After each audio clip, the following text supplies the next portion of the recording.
லூக்கா 5ஆம் அதிகாரம் 1 முதல் 7 வசனங்கள். பின்பு அவர் கெனசரேத்து கடலருகே நின்றபோது திரளான ஜனங்கள் தேவ வசனத்தை கேட்கும்படி அவரிடத்தில் நெருங்கினார்கள். அப்பொழுது கடற்கரையிலே நின்ற 2 படவுகளை கண்டார். மீன் பிடிக்கிறவர்கள் அவைகளை விட்டு இறங்கி வலைகளை அலசி கொண்டிருந்தார்கள். அப்பொழுது அந்த படவுகளில் ஒன்றில் ஏறினார். அது சீமோனுடையதாய் இருந்தது. அதை கரையிலிருந்து சற்றே தள்ளும்படி அவனை கேட்டுக்கொண்டு அந்த படவில் உட்கார்ந்து ஜனங்களுக்கு போதகம் பண்ணினார். அவர் போதகம் பண்ணி முடித்த பின்பு சீமோனை நோக்கி, ஆழத்திலே தள்ளி கொண்டு போய் மீன் பிடிக்கும்படி உங்கள் வலைகளை போடுங்கள் என்றார்.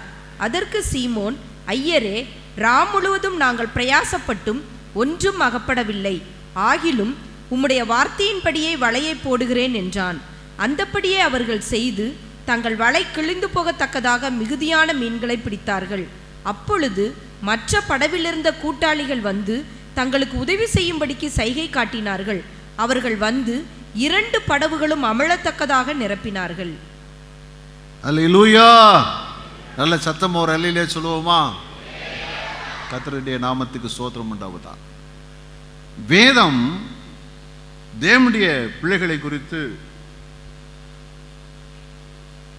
அவருடைய ஆசீர்வாதங்களை குறித்து அழகாய் சொல்லுகிறது. சங்கீதங்கள் 128ஆம் சங்கீதம் 1-2 வசனங்களிலே அதை நாம் வாசிக்கிறோம்.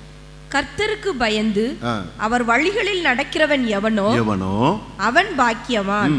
உன் கைகளின் பிரயாசத்தை நீ சாப்பிடுவாய். கைகளின் பிரயாசத்தை நீ சாப்பிடுவாய். உனக்கு பாக்கியமும் நன்மையும் உண்டாயிருக்கும். உனக்கு பாக்கியமும் நன்மையும் உண்டாயிருக்கும். அப்போ தேவ பிள்ளைகளுக்கு வேலை இருக்கும். அந்த பிரயாசத்துக்கு தக்க நல்ல பலன் இருக்கும். அந்த பலனை நீ நன்றாய் அனுபவிக்கக்கூடியதா இருக்கும் என்ற நிலையில்தான் உன் கையின் பிரயாசத்தை நீ சாப்பிடுவாய் என்று அங்க சொல்லியிருக்கிறத பார்க்கிறோம். அதே மாதிரி சங்கீதங்களின் புஸ்தகம் 1ஆம் சங்கீதத்திலே 3ஆம் வசனத்தினுடைய பின்பகுதியிலே சொல்லியிருக்கிறது, அவன் செய்வதெல்லாம் வாய்க்கும். அவன் செய்வது எல்லாம் வாய்க்கும். ஒன்று, நீ உன் கையின் பிரயாசத்தை சாப்பிடுவாய், அவன் செய்வதெல்லாம் வாய்க்கும். நமக்கு நம்ம பிரயாசத்துக்கு பலன் இருக்கிறது. அது மாத்திரமல்ல, நாம் செய்வதெல்லாம் வாய்க்கும். இதுதான் நம்மை குறித்து, தேவனுடைய பிள்ளைகளை குறித்த அருமையான ஒரு வாக்கு தத்தம் என்று நம்ம பார்க்கிறோம். ஆனால் பேதுருடைய நிலை அப்படி கிடையாது.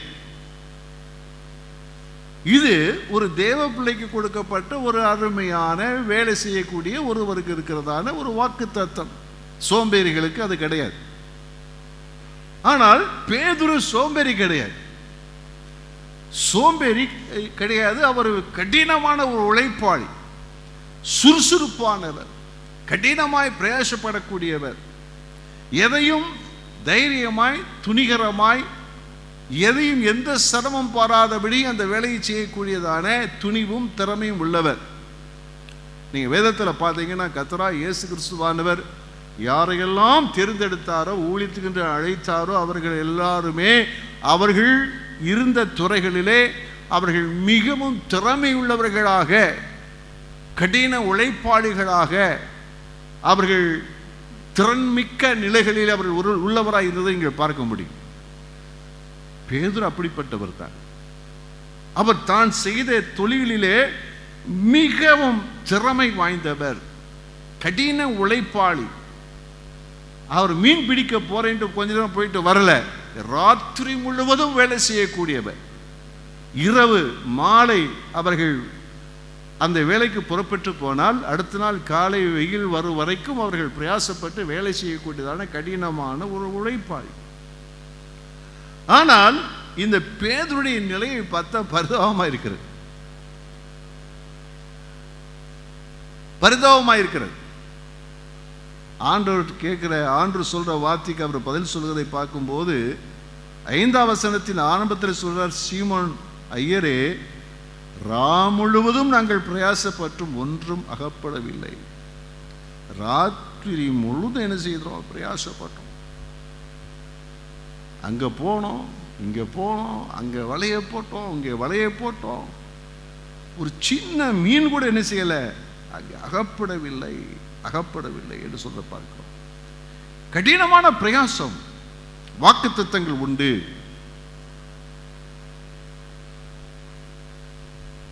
ஆசீர்வாதத்துக்குரிய வாக்குத்தத்தங்கள் பெற்றவர் தான். ஆனால் அவர் பிரயாசப்பட்டார், பலன் இல்லை. போராடி பார்த்தால் வெற்றி கிடையாது.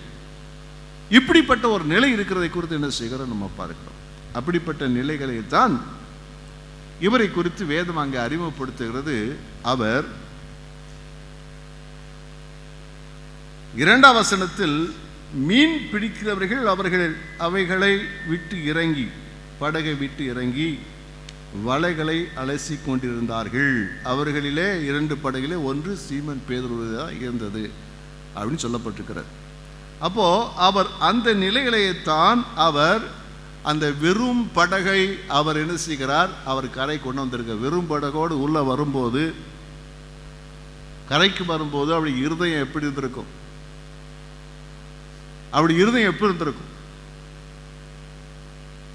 ஒரு கிட்டத்தட்ட இன்றைக்கு வருமானத்தின்படி ஒரு 5000 ரூபாய்க்கு மீனை பிடிச்சிட்டு வந்திருந்தாருன்னா என்ன செய்திருக்கோம்? பரவாயில்ல, 5000 ரூபாய்க்கு வியாபாரம் பண்ணோம், வீட்டு வாடகை கொடுத்தோம், அல்லது நம்ம வீட்டுக்கு வேண்டிய பொருட்களை வாங்கி கொடுத்தோம், பிள்ளைகளுக்கு ஸ்கூலில் ஃபீஸ் கட்டணும், அல்லது எலக்ட்ரிக் பில் கட்டணுங்கிறதா நிலைகள் என்ன செய்யும் இருக்கும். ஆனால் வீட்டில் பிள்ளைகள் காத்திருக்கிறார்கள், மனைவி காத்திருக்கிறார், என்ன வருவார், ஏதாச்சும் கொண்டு வரும் பார்த்தாக்க ஒன்றுமே கொண்டு வரல. எப்படி வீட்டுக்கு போகிறது? மனதிலே சோர்வு, மனதில் என்ன செய்கிறது? சோர்வு. ஒரு கேள்வி அவருக்குள்ள, ஒரு கேள்வி, ஏன் எனக்கு கிடைக்கல? ஏன் எனக்கு, நான் பிரயாசப்பட்டும் கட்டினா வேலை செய்யாட்டும் பரவாயில்ல, போனேன், உயிரை துச்சமாக வச்சு வேலைக்கு போனேன், அங்கே இங்கேயுமா நான் என் தொழிலை திறம்பட செய்வதற்கு என்னென்ன செய்ய முடியுமோ அவ்வளவாக எங்கெங்கெல்லாம் ரிஸ்கான இடங்களில் கூட என்ன செய்தேன், நான் வலையை போட்டேன், ஆனால் கிடைக்கலையே. ஆண்டவர் சொல்லியிருக்கிறாரே, அவன் தன் கையின் பிரயாசத்தை சாப்பிடுவான், அவனுக்கு பாக்கியம் நன்மை உண்டாயிருக்கும், அவன் செய்வதெல்லாம் வாய்க்கும் என்றெல்லாம் சொல்லியிருக்கிறதே. ஏன் என் வாழ்க்கையில் வேத வசனத்தின்படி நடக்கவில்லை? இப்போ என் குடும்ப தேவைக்கு நான் என்ன செய்வேன்? எப்படி வீட்டுக்கு போவேன்? இந்த நிலையில தான் நம்முடைய மனதில் என்ன செய்கிறது? போராட்டம் இருக்கிறது. என் தேவைக்கு நான் என்ன செய்வேன், நான் வீட்டிற்கு எப்படி போவேன் என்ற நிலைகளில் தான் நம்முடைய இருதயம் என்ன செய்திருக்கும், இருந்திருக்கும். மனசு சோர்ந்து போய் என்னடா வாழ்க்கை. அப்போ சிந்தனை வேற பக்கம் போறதுக்கெல்லாம் வாய்ப்பு இருக்குது. துன்மார்க்கன் எப்படி இருக்கிறான், அவன் என்ன செய்கிறான், சொத்து ஆஸ்தி மேல ஆஸ்தி அவன் சேர்த்துக்கிட்டே போறான். நான் வசனத்தை, தேவனை உண்மையா நேசித்து அவரை பயபக்தியா இருந்து வசனத்தை கை கொண்டு நடக்கிற எனக்கே இந்த பாடுகள் என்றான நிலைகள் என்ன செய்ய முடியும் உள்ளத்தில் இருக்கும். அப்போ இன்னொரு யோசனை வரும். என்ன யோசனை? இதெல்லாம் ஆண்டவருக்கு தெரியுமா? நான் இவ்வளோ கஷ்டப்பட்டேனே, பிரயாசப்பட்டேனே, போராடினேனே. இப்போ ஆண்டவர் என்னச்சு, இப்போ அவருக்கு என்னை பற்றி தெரியுமா தெரியாது? அவர் என்னை பற்றி என் பிரச்சனைகள் தெரிந்திருந்தால் ஏதாவது செய்திருக்க மாட்டாரா? ஏன் ஆண்டவர் எனக்கு ஒன்றுமே செய்யலையே என்றான கேள்விகள் என்ன செய்திருக்கும், இருந்திருக்கும். இன்றைக்கு அனைவருடைய வாழ்க்கை இப்படித்தான் இருக்கிறது. வாழ்க்கையில் தோல்விகள் வரும்போது, தேவைகள் சந்திக்கப்படாத போது, எதிர்பார்த்த முன்னேற்றம் வராத போது, எதிர்பார்த்த அளவிலே ஆசீர்வாதங்கள் வராத போது, வாக்குத்தத்த வசனங்கள் தன்னுடைய வாழ்க்கையில் நிறைவேறாத போது இப்படிப்பட்டதான சோர்வுகள் உள்ளத்தில் எழும்புகிறது. உண்மைதான். ஆனால் ஒரு காரியம் அவனுடைய வாழ்க்கையில நடந்தது. ஒரு காரியம் என்ன செய்தது? அவனுடைய வாழ்க்கையில நடந்தது. என்ன நடந்தது சொல்லி சொன்னா, அங்கே இயேசு வந்ததை குறித்து என்ன செய்கிறோம் பார்க்கிறோம். அந்த கடற்கரைக்கு இயேசு வருகிறார். வந்து அந்த குறிப்பிட்ட அந்த பேதுடைய படகில் அவர் பார்க்கிறார். அந்த படகுகளை என்ன செய்கிறார், அதில் ஏறுகிறதை குறித்து என்ன செய்கிறோம் பார்க்க. எத்தனையோ படகுகள் இருந்தது. இந்த இடத்துல 2 படகு, ஆனால் இது தள்ளி ஏகப்பட்ட படகு இருந்திருக்கும். நூற்றுக்கணக்கான படகு இருந்திருக்கும். ஆனால் அந்த நூற்றுக்கணக்கான படகுகளை விட்டு இந்த 2 படகுகளை தேடி வர்றாரு. அதில் ஒரு படகுல ஏறி என்ன செய்கிறாரு, இயேசு அமர்கிறார். அமர்ந்து கரையிலே தள்ள சொல்லுகிறார் அப்படின்னு சொல்லி என்ன சொல்லி பார்க்கிறோம். ஏன் இயேசுவானவர் இந்த படகுல ஏறார்? இயேசு அந்த படகுல ஏறினார். பேதுரு படகுல ஏறார். சோர்ந்து போன பல கேள்விகளோடு இருந்த அந்த பேதுருடைய உள்ளத்தில், அவருடைய வாழ்க்கையில் அந்த படகுல ஏன் என்று சொன்னால், ஒன்றை நன்றாக அறிந்திருக்க வேண்டும். இந்த பேதுரு குறித்து பார்த்தீங்கன்னா, அவன் இந்த யோவான் ஸ்நானகனை பின்பற்றக்கூடிய ஒரு மனிதனாக என்ன இருந்தான் அப்படின்னு சொன்னால், அவன் உண்மையாக கர்த்தரை தேடுகிற ஒரு மனுஷனாக இருந்ததை நீங்கள் அறிய முடியும். அவருடைய இருதயம் தேவனை குறித்ததான தாகம், வாஞ்சி இருந்தது. மேசியாவை பார்க்க வேண்டும், மேசியாவையோடு கூட உறவாட வேண்டும் என்ற நிலைகளிலே எப்பொழுதும் தேவனும் தேவனுக்குரியதான ஒரு சிந்தை இருந்தது. மொத்தத்தில் அவன் கர்த்தராகிய தேவனை தேடக்கூடியவனாய் இருந்தான். தேவன் ஏன் அவன் படகுல ஏறினார்னா, அதுக்கு காரணம் சொன்னா, அவன் தேவனை தேடுகிறவன். நல்லா விளங்கிக் கொள்ளுங்க. நம்ம வாழ்க்கையிலே பிரச்சனைகள், போராட்டங்கள் இருக்கிறது. நம்முடைய காரியங்களில் எந்த இடத்துல நாம் எதிர்பார்க்கிற நம்முடைய வாழ்வாதாரத்தில் எந்த இடத்துல பிரச்சனை இருக்குதோ, அல்லது எதில் நாம் எதிர்பார்த்த ஆசீர்வாதம் இல்லாது இருக்குதோ, எதிர்பார்த்த வெற்றி இல்லாது இருக்குதோ, அந்த இடத்திலே வந்து இயேசு ஏறி அமர்கிறவராய் இருக்கிறார். ஹல்லேலூயா. கர்த்தர் சொல்றார். இவர் சொல்றார், இயேசுப்பா கரைக்கு தள்ளு. அப்போ அவன் தள்ளுறான். இயேசு தேடி வர்றதை குறித்து பார்க்குறோம், ஏறி அமர்றதை குறித்து பார்க்குறோம். நம்முடைய லைஃப்பில் இந்த நிலைகளிலே தேவன் அதிலே நம்முடைய வாழ்க்கையில், நம்முடைய வாழ்வாதாரங்களிலே, நம்முடைய காரியங்களிலே அவர் ஏறி அமர்ந்து கொள்கிறவராக இருக்கிறார். அவருடைய பிரசன்னம் அங்கே என்ன செய்யும் இருக்கும். அல்லேலூயா. சங்கீதம் சொல்லுகிறது, 34ஆம் சங்கீதம் 10வது வசனம், சிங்கக்குட்டிகள் தாழ்ச்சி அடைந்து பட்டினியாயிருக்கும், கர்த்தரை தேடுகிறவர்களுக்கோ ஒரு நன்மையும் குறைவுபடாது. ஏன் என்று சொன்னால், இவன் கர்த்தரை தேடுகிறவன். ஆகையினாலே கர்த்தர் இவனுடைய வேத வசனம் சொல்லுகிறபடி இவனுடைய வாழ்க்கையிலே ஒரு குறைவு வரக்கூடாது. சிங்கக்குட்டிகள் கூட சாப்பிட்றதுக்கு இல்லாமல் பசியா இருக்கலாம், ஆனா தேவன் கர்த்தரை தேடுவதற்கு ஒரு நன்மை குறைவு விடக்கூடாது என்பதிலே அவர் கவனமாயிருக்கிறார். அவர் கவனமாயிருந்ததினாலே இயேசு கிறிஸ்து தானாகவே வந்து அவனுடைய வாழ்வாதாரமாக இருக்கக்கூடிய படகுகளை ஏறி அமர்ந்ததை குறித்து பார்க்கிறோம். இன்றும் நம்முடைய வாழ்க்கையில நாம் என்ன தொழில் செய்கிறோமோ, என்ன பிசினஸ் பண்ணுகிறோமோ, இவைகளிலே நம்முடைய ஆண்டவர் வந்து அமரக்கூடியவராய் இருக்கிறார். கர்த்தருக்கு ஸ்தோத்திரம் உண்டாவதா.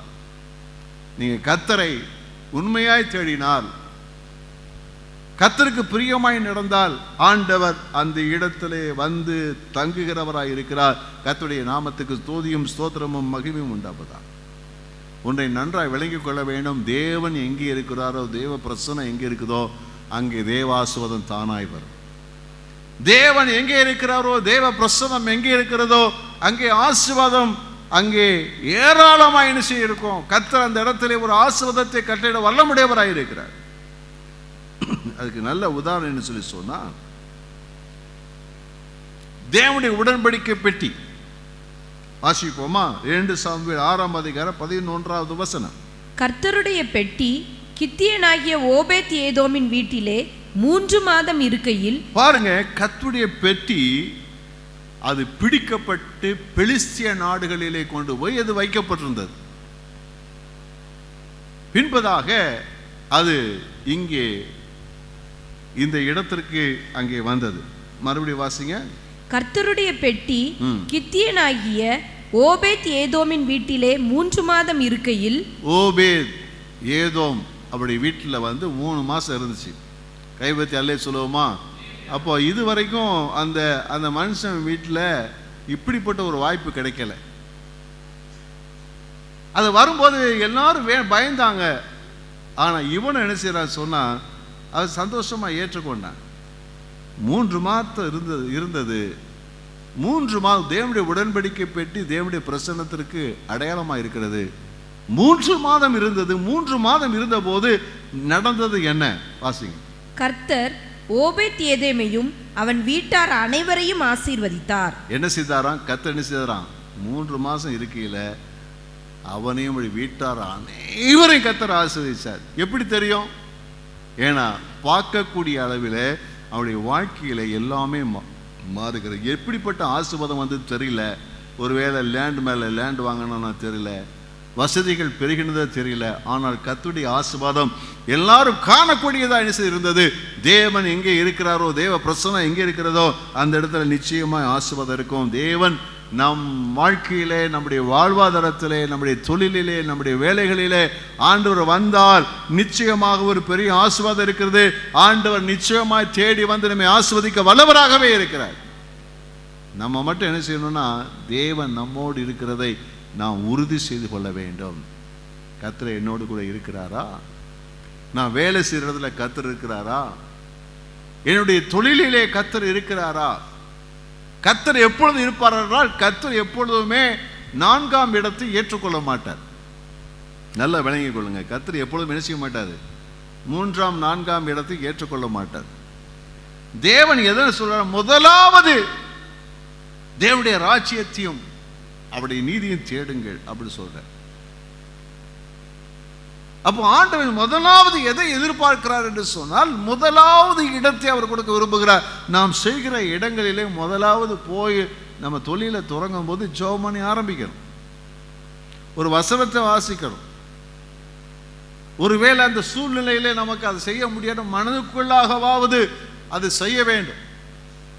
அப்ப தேவன் அந்த இடத்துல இருக்கிறதை நாம் உறுதி செய்து கொள்ள வேண்டும். அப்படி செய்யும் போது தேவன் நம்மை ஆசீர்வதிக்கிறவராக இருக்கிறார். அப்ப தேவனுக்கு முதலிடத்தை எங்கே இருந்தாலும் தேவன் எங்கே முக்கியப்படுத்தப்படுகிறாரோ அந்த இடத்திலே கர்த்தர் இருக்கிறார். அந்த இடத்துல கர்த்தர் செய்கிற ஆசீர்வாதத்தை தேவன் அவர் தரக்கூடியவராக இருக்கிறார். இயேசு ஏறினதுனால அந்த படகு என்ன செய்ய முடியாது? சும்மா இருக்க முடியாது, வெறுமனே இருக்க முடியாது, வறுமையுள்ள படகா இருக்க முடியாது, நஷ்டமுள்ள படகா இருக்க முடியாது, அல்லது அவமானமுடைய படகா இருக்க முடியாது. அது ஆசீர்வதிக்கப்பட்ட படகாத்தான் இருக்க முடியும். கர்த்தருக்கு ஸ்தோத்திரம் உண்டாவதாக. இயேசு அந்த போதகத்தை பண்ணுகிறார், உபதேசம் பண்ணுகிறார். உபதேசம் பண்ணி முடித்த உடனே இயேசு என்ன செய்கிறார் பாருங்க. போதகம் பண்ணி முடித்த பின்பு சீமோனை நோக்கி பார்க்கிறார். அப்போ அது வரைக்கும் இயேசுவானவருக்கு யாரை குறித்து சிந்தனை இருந்தது என்று சொன்னால் எப்பொழுதும் இந்த சீமோன் பேதுரை குறித்ததான சிந்தனை இயேசுடைய உள்ளத்தில் இருந்து கொண்டே இருக்கிறது. அவருடைய பார்வை அவன் மேலே இருக்கிறது, அவனுடைய செயல்பாடுகள் மேலே இருக்கிறது. அவன் முகம் எப்படி இருக்குது, அவன் இருதயம் எப்படி இருக்குது, அவருடைய சிந்தனை எப்படி இருக்குது, அவனுக்கு இருக்கிற போராட்டங்கள் எப்படி இருக்கிறது, இதெல்லாம் கர்த்தர் பார்த்துக்கிட்டே இருக்கிறார். அப்ப ஆண்டவர் செய்கிறார் என்று சொன்னால், ஒரு அற்புதத்தை செய்கிறார் என்று சொன்னால் தேவன் ஆண்டவர் அவருடைய உள்ளத்தை முழுவதையும் தெரிந்து கொண்டுதான் ஒரு அற்புதத்தை செய்கிறார். தேவன் நம்மோடு இருக்கிற மாத்திரம் அல்ல, நம்முடைய உணர்வுகள், சிந்தனைகள், வேதனைகள், பிரச்சனைகள், போராட்டங்கள், எதிர்பார்ப்புகள் எல்லாவற்றையும் அறிந்தவராக இருக்கிறார். மனசு எழுதிருக்கோம், இப்படி ஆகி போச்சே, ஒரு 5000 ரூபாய்க்கு ஒரு மீன் கிடைச்சிருந்தா எவ்வளோ நல்லா இருந்திருக்கும், அட்லீஸ்ட் ஒரு 1000 ரூபாய் கிடைச்சிருக்க வேண்டாமா,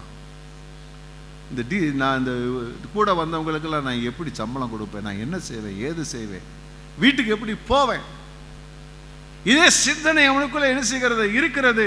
கர்த்தர் ஸ்தோத்திரம் உண்டாகுது. அல்லேலூயா.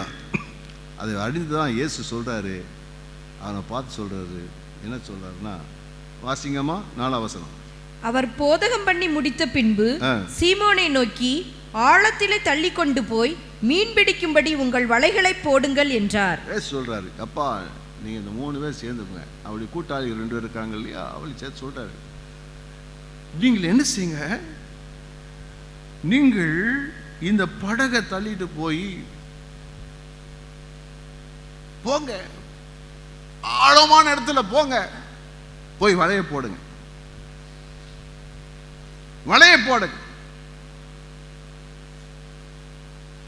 இதை சொன்ன மாத்திரத்தில் இந்த பேதுடைய உள்ளத்துல என்ன வருது பாருங்க. பேதுரு என்ன சொல்ற பாருங்க.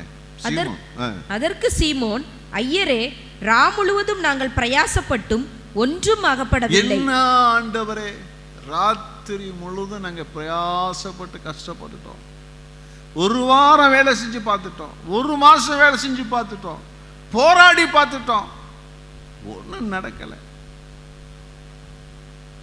இல்லையா? உண்மைதானே? உண்மைதான். போராடியாச்சு, பிரயாசப்பட்டாச்சு, எங்கென்னெல்லாம் செய்ய முடியுமோ அதையெல்லாம் செஞ்சு பார்த்து ஒன்றுமே நடக்கலை. ஆண்டு நினைச்சாருன்னா, நம்முடைய போராட்டங்கள் இருந்திருக்கிற பிரச்சனை இருந்திருக்கிறவர் நம்மோடு பேசுகிறார். பேசும்போது நம்முடைய உள்ளங்கள், பதற்றங்கள், நம்முடைய ஏமாற்றங்கள் வித்தியாசமான பதில்களை கொடுத்தாலும், ஆனால் ஞானமாய் ஒரு காரியத்தை அவன் செய்கிறார். ஆண்டவர் நம்மோட கூட பேசுவார். நல்லா விளங்கிக் கொள்ளுங்க. நாம் கஷ்டப்படும் போது, வேதனைப்படும் போது, போராடும் போது, துக்கப்படும் போது தேவன் நம்மோடு கூட பேசுவார். தேவன் நம்மோடு கூட பேசும்போது அந்த வார்த்தையை நாம் உள்வாங்கிக் கொள்ள வேண்டிய மிக மிக அவசியமாக இருக்கிறது. அநேக சமயங்களில் தேவன் நம்மோடு கூட பேசும்போது நாம் எப்படி மாறி விடுகிறோம் என்று சொன்னால், நம்முடைய சோர்வி நிமித்தமாக, அவிசுவாசத்து நிமித்தமாக நாம் தேவன் பேசுகிற வார்த்தைகளை நாம் உள்வாங்காதபடி அப்படி சொல்லி அதை அப்படி அசட்டை பண்ணி விடுகிறோம். இந்த பேதுரு அந்த தேவன் பேசின வார்த்தைகளை அசட்டை பண்ணியிருக்கலாம். என்ன ஆண்டவரை நாங்கள் ராத்திரி பூரா பிரயாசப்பட்டுட்டு வந்துட்டு நீங்க புதுசாக சொல்றீங்க அப்படி போயிருக்கலாம். இன்னைக்கு அநேக சமயங்கள் நம்ம செய்கிற பெரிய தவறு என்ன சொன்னா, கர்த்தர் ஏற்ற வேளையில் ஏற்ற நேரங்களில் எதை செய்ய வேண்டும், எப்படி செய்ய வேண்டும் என்று நம்மோடு கூட கர்த்தர் பேசுகிறார். நம்மோடு பேசுகிறார், பேசிக்கிட்டே இருக்கிறார். ஆராதனைக்கு வரும்போது கர்த்தர் விசேஷமா பேசுகிறார். பேசும்போது நம்முடைய உள்ளத்துல என்ன வரும்னா, இது எப்படி நடக்குவதில் நடக்கிற காரியமா வரும். ஆனால் இன்னொன்றை விளங்கிக் கொள்ள வேண்டும், பேதுரை போல ஞானமான அதை அணுகிக் கொள்ள வேண்டும், மிக அவசியம். அவன் உடனே சொல்றான், என்ன அப்படி வரும்போது வாயில வந்துருச்சு, ராத்திரி முழுவதும் பிரயாசப்பட ஒண்ணுமே அகப்படல, ஆகிலும் என்னுடைய நிலை எதுவாக இருந்தாலும், அனுபவம் எதுவாக இருந்தாலும், ஆண்டவரே நீங்க சொல்றபடி கேட்பேன். பக்கத்தை சொல்லுங்க, ஏன் ஆண்டவர்கிட்ட சொல்லணும், கர்த்தர் சொல்றபடி செய்யணும். அல்லேலூயா, அல்லேலூயா. கர்த்தர் சோத்திரம் உண்டாவதா. வானத்தை நோக்கி பார்த்தோம், ஆண்டவரே என் சூழ்நிலை என்னவா இருந்தாலும் நீங்க சொல்றபடி செய்வேன். ஆண்டவரே சொல்லுங்க ஐயா, ஆண்டவரே நீங்க சொல்றபடி செய்யுங்க, நீங்க சொல்றபடி செய்வேன், நீங்க சொல்றபடி செய்வேன். அல்லேலூயா. அப்ப பக்கத்துல ஒரு சத்தம் கேட்கும். அங்கே பேதுரு இங்க இருந்திருப்பான், யாக்கோபு இருந்திருப்பார், யோவான் இருப்பார். அங்கே யாக்கோபுடைய சத்தம் வரும், யோவான் சத்தம் வரும். ஏய், கிறுக்குத்தனம் எதுவும் பண்ணிட்டு இருக்காத அப்படின்னு சொல்லி சத்தம் வரத்தான் செய்யும். இன்றைக்கு நம்ம சுற்றி சூழல இருக்கிறவங்களுடைய சத்தம் நமக்கு வரும். ஆனால் அந்த சத்தத்தை கேட்டோம்னா தேவ சத்தத்தினுடைய கீழ்ப்படி இடம் கொடுக்காம போயிடுவோம், பெரிய நஷ்டத்தை சம்பாதித்து விடுவோம். ஆனால் அதெல்லாம் கேட்கல, யார் சொன்னதை கேட்கல, தேவன் சொன்னதை அப்படியே அவன் கீழ்ப்படி பார்க்கிறோம். ஆனா ஆகிலும் உம்முடைய வார்த்தையின்படி வலையை போடுகிறேன். அல்லேலூயா. என்ன அருமையான ஒரு வார்த்தை பாருங்க. இன்றைக்கு நம்முடைய வாழ்க்கையில என்னதான் என்னுடைய எக்ஸ்பீரியன்ஸா இருந்தாலும், எனக்கு என்னுடைய ஞானம் எனக்கு சொன்னாலும் சரி, என்னுடைய புத்தி என்ன சொன்னாலும் சரி, நீங்க சொல்லிட்டீங்களா ஆண்டவர், நான் செய்யற ஆண்டவர், ஆமீன் சொல்லுவோமா? அல்லேலூயா. இப்போ சபையில் பார்த்தீங்கன்னா எனக்கு திடீர் நிறைய தேவைகள் இருக்குது. அப்போ கொஞ்சம் பணம் வந்த உடனே என்ன செய்யணும் யோசித்தேன். அப்போ அதை பண்ணணும் இதை பண்ணணுன்ட்டு யோசனைகள் வந்தது. ஆனால் ஆண்டு ரெண்டு தெளிவாக சொன்னார், சேரை முதல்ல வாங்கப்பா அப்படின்னாரு. நம்ம வாங்கிட்டோம். இது 4 பேர்ட்ட ஆலோசனை கேட்டால் என்ன சொல்லுவாங்க? பல ஆலோசனை சொல்லுவாங்க. ஆமீன் சொல்லுவோமா? கர்த்தர் நமக்கு என்ன சொல்கிறாரோ அதை அப்படியே செஞ்சிடணும், உடனே செஞ்சு பண்ணணும். பக்கத்தில் சொல்லுங்க, ஒன்று சொன்னாரும் உடனே செஞ்சு பண்ணணும். லேட் ஆயிடுச்சுன்னா மனசு மாறிடும். மனசு மாறிடுச்சுன்னா எல்லாம் சூழ்நிலை எல்லாம் மாறி போயிடும். காலம் காத்திருக்காது. கர்த்தர் ஒன்று சொன்னால் டக்குன்னு செய்திடணும். இதை ஒன்று செய்ய சொல்கிறாரா, டக்குன்னு செய்திருங்க. இப்படி பண்ணு சொல்கிற உடனே செஞ்சிருங்க. இல்லை அப்படின்ட்டு என்ன செய்வோம்? செய்ய முடியாமல் போயிடும். ஆசீர்வாதத்தை எழுந்து போவோம். ஞானசம் எடுக்க சொல்கிறாரு, ஞானசம் எடுத்துருங்க. சர்ச்சில் போய் ஜோம் பண்ணுங்க. எதிர்த்து ஜோம் பண்ண சொல்லுங்க, சேவ் பண்ணுங்க. இவரை போய் பாரு சொன்ன ஆண்டு சொன்னால் போய் பாருங்க. நீ இப்படி இந்த வேலையை செய்ய சொன்னால் செய்யுங்க. இப்படி படி சொன்னால் இப்படி படிங்க. ஆண்டவரே நாளைக்கு பார்க்குற ஆண்டவரே செய்யுங்க, உடனே செய்யுங்க. அதில் ஒரு பெரிய ஆசீர்வாதம் இருக்கிறது. ஆகிலும் உம்முடைய வார்த்தையின்படியே நான் வலையை போடுகிறேன். அல்லேலூயா. ஏன் அதை செய்கிற? கர்த்தர் சொன்னார் செய்கிறேன். இதுக்கு மிஞ்சி ஒரு வார்த்தை கிடையவே கிடையாது. கர்த்தர் சொன்னார், நான் செய்கிறேன். கர்த்தர் சொன்னார், அதை நாம் செய்வோமானால் அது நம்முடைய வாழ்க்கையில் பெரிய ஆசீர்வாதத்தை கொண்டு வரும். நம்முடைய அவமானத்தை மாற்றும், நம்முடைய நிந்தையை மாற்றும், நம்முடைய போராட்டங்களை மாற்றும். அது ஒரு பெரிய தலை உயர்வையும் ஆசீர்வாதத்தை நம்ம கொண்டு வரும். அவர் செய்கிறார், போகிறார். எவ்வளோ தூரம் போனாலும் தெரியலங்க. அந்த ஆழம் எங்கே இருக்குன்னு தெரியல. பக்கத்தில் சொல்லுங்களேன், எவ்வளோ தூரம் போனாலும் தெரியல. ஆனால் ஆழமான இடத்துக்கு போனார். கர்த்தருக்கு ஸ்தோத்திரம் உண்டாகும். ஆழமான இடத்துக்கு போனார். சில சமயங்களில் 2 kilometre 3 kilometre 5 kilometre 10 kilometre 30 kilometre போனால் தான் ஆழங்கள் இருக்கும். போயிருக்கிறார். ஆனால் தெரியுது அவருக்கு எங்கெங்கே ஆழங்கள் இருக்குன்னு தெரியுது. அப்போ எங்கே ஆழம்னு கர்த்தர் சொன்னாரோ அந்த ஆழமான இடத்துல போய் வலையை போடு. ஒருவேளை அதுக்கு முன்னாடி போட்டிருப்பார் வலையை. எல்லாம் பார்த்து சல்லடை போட்டு சலிச்சுட்டு தான் வந்திருக்கிறாங்க, கிடைக்கல. ஆனால் ஆண்டவர் சொன்னதுனால நான் செய்கிறேன்னு சொல்லி அவர் போறாரு. போட்டா வலையை இழுத்தா வலையை இழுக்க முடியல. வசனம் சொல்லுகிறது, அந்தபடியே அவர்கள் செய்து தங்கள் வலை கிழியத்தக்கதாக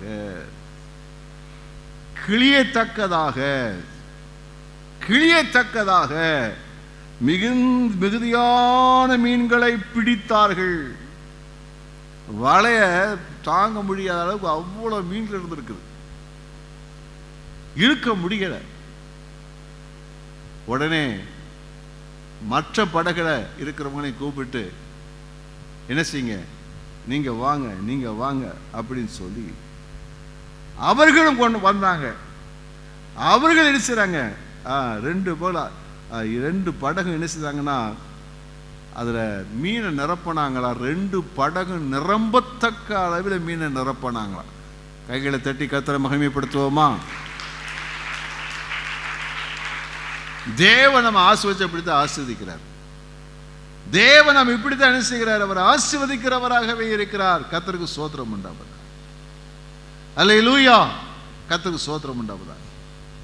அவர் தேவனுடைய பிள்ளைகளாக இருக்கிற நம்முடைய வாழ்க்கையில இதை நாம் சரியாய் அறிந்து கொள்ள வேண்டியது மிக மிக அவசியம். தேவன் சொன்னதை நாம் செய்யும் போது அது நம்முடைய வாழ்க்கையில மிகப்பெரிய ஆசீர்வாதத்தை கொண்டு வரக்கூடியதாக இருக்கிறது. அநேக சமயங்கள்ல நம்ம என்ன சொல்றோம், கர்த்தர் என்கிட்ட பேசி இருக்கிறாரு, அது செய்வார் என்று சொல்லுகிறோம். நல்லது, அது விசுவாசம். ஆனால் அந்த விசுவாசம் அது கிரியைகளிலே செய்யப்பட வேண்டும், வெளிப்பட வேண்டும். அதை குறித்து அழகாய் சொல்லுகிறார். யாக்கோபிலே 2ஆம் அதிகாரத்தில் 17ஆம் வசனத்தில் அழகாய் சொல்லப்பட்டிருக்கிறது. அப்படியே விசுவாசமும் கிரியைகள் இல்லாதிருந்தால் தன்னிலே தானே செத்ததாய் இருக்கும். அந்த இடத்துல தேவன் சொன்னா நடக்கும், விசுவாசிச்சுட்டு இவர் போகாமல் கீழ்ப்படிந்து போகாது இருந்தால் என்ன நடந்திருக்கும்? அதே காலி படகுல தான் இருக்கும். வீட்டில் கஷ்டம் இருக்கும், போராட்டம் இருக்கும், அவமானம் இருக்கும். இது தவறான முடிவுகள் எடுப்பதற்கு வாய்ப்பாக இருந்திருக்கும். ஆனால் அந்த விசுவாசம் கிரியையோடு கூட முயற்சி செய்தது. விசுவாசமும் கிரியையும், விசுவாசமும் கிரியையும். அப்போ தேவனுடைய வார்த்தைக்கு கீழ்ப்படி, விசுவாசம் இருக்குது, ஆனால் தேவனுடைய வார்த்தை கீழ்ப்படிக்கணும். கீழ்ப்படிந்து என்ன செய்து கொள்ள வேண்டும்? அது கிரியையிலே வெளிப்பட வேண்டும். அவர் ஆண்டவரை மீனை பிடிக்க செய்வார், உண்மைதான், ரைட், ஓகே. ஆனால் தேவன் ஒன்று செய்தார், அற்புதம் நடக்கும். அல்லேலூயா. தேவன் நம்முடைய வாழ்க்கையில் அவருடைய வார்த்தையின்படி செய்ய வல்லவராய் இருக்கிறார். அவர் எப்படி அற்புதத்தை நமக்கு செய்வார்? அவர் சொன்னதை நம்ம செஞ்சா போதும். எப்படி நம்முடைய வாழ்க்கையில் அற்புதம் நடக்கும்? மத்தேயு 17:27 பாருங்க. ஆகிலும் நாம் அவர்களுக்கு இடரலாய் இராதபடிக்கு நீ கடலுக்கு போய் தூண்டில் போட்டு முதலாவது அகப்படுகிற மீனை பிடித்து அதன் வாயை திறந்து பார். ஒரு வெள்ளி பணத்தை காண்பாய். அதை எடுத்து எனக்காகவும் உனக்காகவும் அவர்களிடத்தில் கொடு என்றார். அப்போ இயேசுநாதர்கிட்ட பரிசீலிக்கிற உங்களுடைய ஆண்டவர் டாக்ஸ் கட்டுறாரா? பக்கத்தில் பார்த்து கேளுங்களேன், நீங்களே டாக்ஸ் ஒழுங்காக கட்டுறீங்களா? கவர்மெண்ட்டில் வேலை செய்கிறவங்க டாக்ஸ் கட்டுவீங்க, இன்கம் டாக்ஸ் கட்டுவீங்க. அப்போ அன்னைக்கு உள்ள பிரச்சனை என்னன்னா, அவங்களுக்கு ஒரு சந்தேகம், இயேசுநாதர் டாக்ஸ் கட்டுறாரா? நீங்கள் பாஸ்டர் பார்த்து கேட்டீங்கன்னா, ஆமாம் பாஸ்டர் டாக்ஸ் கட்டுறாரு. அல்லேலூயா, கர்த்தருக்கு ஸ்தோத்திரம் உண்டாகுதா. நம்ம பில் வாங்கினா கூட எப்படி தான் பில்லு வாங்குகிறோம்? அந்த 18% போட்டு தான் பில் வாங்குகிறோம். அப்பா பில்லு கொடுப்பா, ஒரிஜினல் பில் கொடு, கேஷ் பில் கொடு. இல்லை சார் அதனால் இவ்வளோ இருக்கும். இல்லை பரவாயில்ல இருக்கட்டும், கவர்மெண்ட்டுக்கு போகிற கவர்மெண்ட்டுக்கு என்ன செய்யட்டும், போகட்டும். இப்போ எங்கே பிரச்சனைன்னு சொல்லி சொன்னால் கையில் காசு கிடையாது, எப்படி கொடுப்பது? ஆண்டவர் சொல்றாரு, நீ போப்பா, நீ போய் தூண்டில போடு, நீ மீன் பிடி. முதல்ல ஒரு மீன் பிடிப்பா, பார்த்தியா? அந்த மீன் எடு, வாயை திறந்து பாரு, அதில் காசு இருக்கும், கட்டிடு. ஒரு அல்லையிலே சொல்லுவோமா? அவர் யோசிக்கல, இல்லை, ஏன்னா இதில் அனுபவம் இருக்கு, அவருக்கு இதில் அனுபவம் இருக்குது. சொன்னார், போட்டால் மீன் வந்துருச்சு. ஒரு மீனில் வாயில் காசு இருக்கு சொன்னால் நிச்சயமாக அது நடக்கும் சொல்லிட்டு உடனே அவர் செயல்படுறார். போனார், பிடிக்கிறாரு, காசு இருந்தது கொண்டாந்து டாக்ஸ் கட்டிட்டு நிம்மதியாக இருக்கிறார். அல்லையிலே சொல்லுவோமா? கர்த்தர் சொல்கிறத நாம் செய்தோமானால் எந்த விதங்களிலும் நமக்கு ஆசீர்வாதம் உண்டாகக்கூடியதாக தான் இருக்கும். கர்த்தர் ஸ்தோத்திரம் உண்டாகும். ஆகினாலே நம்முடைய வாழ்க்கையில் எந்த நிலையில் இருந்தாலும் சரி, தேவனுடைய வார்த்தை மாறவே மாறாது. என்ன மாறாது? உன் கையின் பிரயாசத்தை நீ சாப்பிடுவாய், உனக்கு பாக்கியமும் நன்மை உண்டாகும் என்றது கர்த்தர் சொன்ன வார்த்தை. நீங்கள் அதை விசுவாசிங்க. நீங்கள் தேவனுடைய பிள்ளைகளாக இருந்தால், நீங்கள் உங்கள் வாழ்க்கையில் குறை இருக்குமானால் உங்களை ஆராய்ந்து பாருங்கள். இயேசு இருக்கிறாரா? கர்த்தருக்கு முதலிடம் கொடுக்கிறேனான்னு பாருங்க. நீங்கள் கர்த்தருக்கு முதலிடம் கொடுக்கலைன்னா முதலிடம் கொடுங்க. அவர் உங்கள் இடத்துல இருக்கட்டும், அவருக்கு முக்கியத்துவம் கொடுங்க. நீங்கள் இருக்கிற இடத்துல அந்த இடங்களில் இயேசு இருக்கணும், கர்த்தர் இருக்கணும், அவர் தங்கி இருக்கணும். அல்லேலூயா, கர்த்தர் ஸ்தோத்திரம் உண்டாகுதா. நாங்கள் என்ன சொல்கிறோன்னா, தேவனோடு நடக்கிற வாழ்க்கைன்னு பிள்ளைகளுக்கு சொல்லித்தர போகிறோம். அதில் என்ன சொல்கிறேன், நீங்கள் வாரப்புறம் நீங்கள் வாழ்க்கையில் பூரா அந்த நாள் பூரா தேவனோடு நீங்கள் வாழணும்னு சொன்னால், சஞ்சரிக்கணும்னு சொன்னால் என்ன சொல்லித்தரோன்னா, முதல் நேரத்தை ஒரு மணி நேரத்தை கர்த்தருக்கு கொடு. அன்னைக்கு பூரா தேவனோடு நீ இருப்பா, உன் கூட தேவன் இருப்பா, நாங்கள் சொல்லித்தர்றோம். கர்த்தருக்கு ஸ்தோத்திரம் உண்டாகுதா.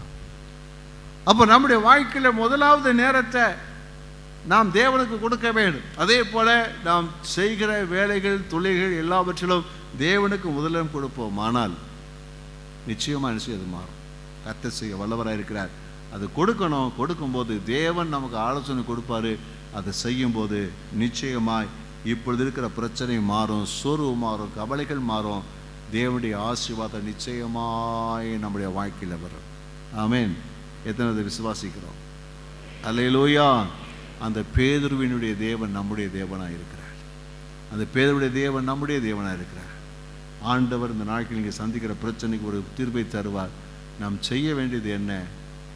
நான் கர்த்தருக்கு பயந்திருக்கிறேன், நான் கர்த்தருக்கு முதலிடம் கொடுக்கிறேனா, என் வாழ்க்கையை கர்த்தருக்கு கொடுத்துருக்கிறேன், தொழிலை கர்த்தருக்கு கரத்தில் கொடுத்துருக்கிறேனா, ஒருபோதும் விக்கிரத்துக்குரியவைகளுக்கு இடம் கொடுக்காதபடி கர்த்தருக்கு என்று வைராக்கியமாக இருக்கிறேனா, கர்த்தருக்கு முதலிடம் கொடுக்கிறேனா?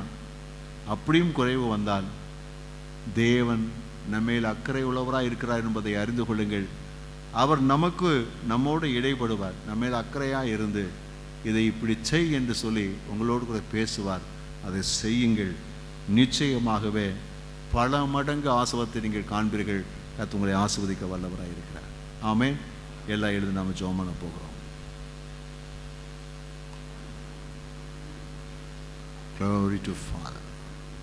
Glory to Father. Glory to Father. ஒரு திரளான ஆசீர்வாதம், எண்ண முடியாத ஆசீர்வாதம், பிரமிக்கத்தக்க விதங்களிலே தேவனுடைய ஆசீர்வாதம் உங்களை வந்து சந்திக்கும்.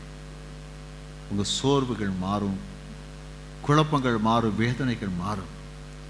ஒருவேளை நீங்கள் சோர்ந்து போய் இந்த இடத்துல வந்திருக்கலாம். ஆசைப்பட்டு பார்க்குறேன், முன்னேற முடியலையே, நான் எழுந்திருக்க முடியலையே, என்ன காரியம்? ஆண்டவர் ஏகப்பட்ட வாக்குத்தத்தம் கொடுத்துருக்கிறாரு, ஒன்றும் நடக்க மாட்டுதே. இல்லை இல்லை, நடக்கும் நடக்கும் நடக்கும் நடக்கும். அது நடக்கும், நிச்சயமாக நடக்கும். அவர் உங்கள் வாழ்க்கையில் செய்ய வல்லவராக இருக்கிறார். நீங்கள் தேவனுக்கு இடம் கொடுத்துருக்கீங்களா பாருங்க. கர்த்தர்கிட்ட தூரமாக இருக்கிறீங்களா, அல்லது கர்த்தருக்கு இடம் கொடுத்துருக்கீங்க பாருங்க. கர்த்தருக்கு இடம் கொடுத்து பாருங்க. கர்த்தர் சொன்னதை கேட்டீங்களா? கர்த்தர் சொல்றது அப்படியே கேட்டு பாருங்க. கர்த்தர் உங்களோடு பேசுகிறது தான். வேதத்தை வாசிக்கும் போது, பிரசங்கங்களை கேட்கும்போது, நடக்கும்போது, போகையில வரும்போது கர்த்தர் உங்களோடு கூட பேசுகிற சத்தத்தை உங்கள் காதுகள் கேட்கும். கர்த்தர் பேசும்போது அதை அப்படியே செய்யுங்க. நீங்கள் நினைப்பதற்கும் கற்பனை பண்ணுவதற்கும் மிகவும் அதிகமாய் பிரமிக்கத்தக்கதான நிலைகளிலே கர்த்தர் உங்களை ஆசீர்வதிக்கிறீங்க பார்ப்பீங்க. ஹல்லேலூயா. கர்த்தர் செய்ய உண்மையுள்ளவராகவே இருக்கிறார். ஹல்லேலூயா. உங்கள் கவலைகள் அறிந்தவர், சோர்வுகளை அறிந்தவர், உங்களை நேசிக்கிறவராகவே அவர் இருக்கிறார். அவர் உங்களை நேசிக்கிறார், உங்களுக்கு உதவி செய்வதற்காக காத்து கொண்டிருக்கிறார். ஹல்லேலூயா. அவர் உங்களுக்கு காத்து கொண்டே இருக்கிறார். அவர் உங்களுக்காக ஒரு அற்புதத்தை செய்து உங்களை ஆசீர்வதிக்க போகிறார். எல்லா பலதகையை உயர்த்தி கர்த்தரை எல்லாம் மகிமைப்படுத்துவோம். தேவரே, நீங்கள் அவிதமாக செய்யப்போவதற்காக உமக்கு ஸ்தோத்திரம். நீங்கள் அவிதமாக செய்யப்போவதற்காக ஸ்தோத்திரம். நீங்கள் அவிதமாக எங்களை செய்து ஆசீர்வதிக்க போவதற்காக ஸ்தோத்திரம். கர்த்தர் பெரிய காரியங்களை செய்ய போவதற்காக ஸ்தோத்திரம் ஸ்தோத்திரம் ஸ்தோத்திரம். பிதாவே, உம்முடைய ஜனங்களை ஆசீர்வதிங்கப்பா.